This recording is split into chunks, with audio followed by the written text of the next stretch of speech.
Jangan lupa untuk subscribe YouTube channel Metro TV News dan nyalakan notifikasinya. Sidang dakwaan perdana 3 perkara Rizik Syihab dijalankan hari ini. Meskipun demikian, Pengadilan Negeri Jakarta Timur memutuskan untuk menundanya hingga Jumat 19 Maret 2021. Dan untuk membahasnya kita akan langsung berbincang dengan pakar hukum pidana Asep Iwan Iryawan. Kita akan ke Kang Asep. Selamat siang Kang Asep. Selamat siang, apa kabar? Ya Kang Asep, ini karena banyak kendala teknis ya dan juga hambatan audio visual begitu sidang ditunda. Namun kita masih ingin membahas nih Kang Asep karena menarik, ini ada 3 dakwaan yang disidangkan secara langsung di sidang perdana dan kemungkinan nanti juga akan seperti itu polanya. Apa sebenarnya pertimbangan pengadilan untuk menjadikan 1 hari sidang dakwaan dengan 3 kasus seperti ini? Mengapa tidak di hari yang berbeda? Ya gini, itu kan kewenangan majelis. Ketika majelis ditunjuk oleh hakim, ditunjuk oleh ketua pengadilan, maka ada wewenang hakim. Nah, hakim itu menentukan hari sidang, ya. Nah, ketika penentuan hari sidang beberapa perkara jadi satu, nggak ada masalah kalau itu kewenangan. Yang penting kan tidak salah itu tidak disidangkan.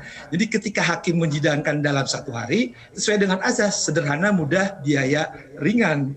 Jadi boleh aja tentukan kapan. Yang penting diberitahukan kepada para pihak, yaitu jaksa penuntut umum maupun terdakwa 3 hari sebelum hari persidangan. Itu panggilan sidang sesuai pasal 112 Yunto 227. Panggilan sidang resmi adalah 3 hari sebelum sidang. Soal mereka disatukan hari yang sama nggak apa-apa. Saya sering, malah dulu zaman hakim itu sehari. Hari Rabu itu majelis hari Rabu pagi sampai sore biar efektif. Hari lain saya bikin pertimbangan putusan atau baca berkas. Jadi penentuan hari sidang adalah kewenangan mutlak hakim yang bersangkutan. Itu diatur oleh undang-undang. Itu sesuai dengan asas.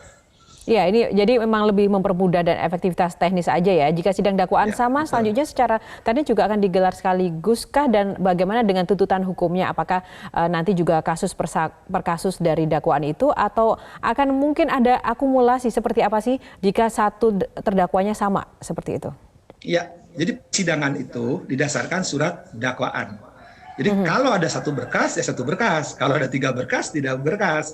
Nah, dakwaan itulah dalam dakwaan mungkin pasalnya ya berlapis. Bisa didakwa dengan beberapa pasal, ya. Bisa pasal alternatif, bisa kumulatif. Tapi prinsipnya 1 berkas, 1 perkara.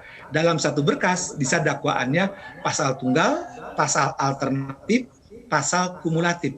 Itu yang perlu dipahami. Nah, kalau melihat dari kasus Rizik Syihab, menurut Anda seperti apa nanti ke depan untuk secara teknis dan juga jalannya persidangan sendiri? Ya, gini, jadi hari sidang pertama itu kan selalu diperiksa identitas terdakwa, ya, apa dalam keadaan sehat, apa dampingi penasihat hukum. Nah, nanti kalau identitas, maka pembacaan dakwaan oleh jaksa penuntut umum.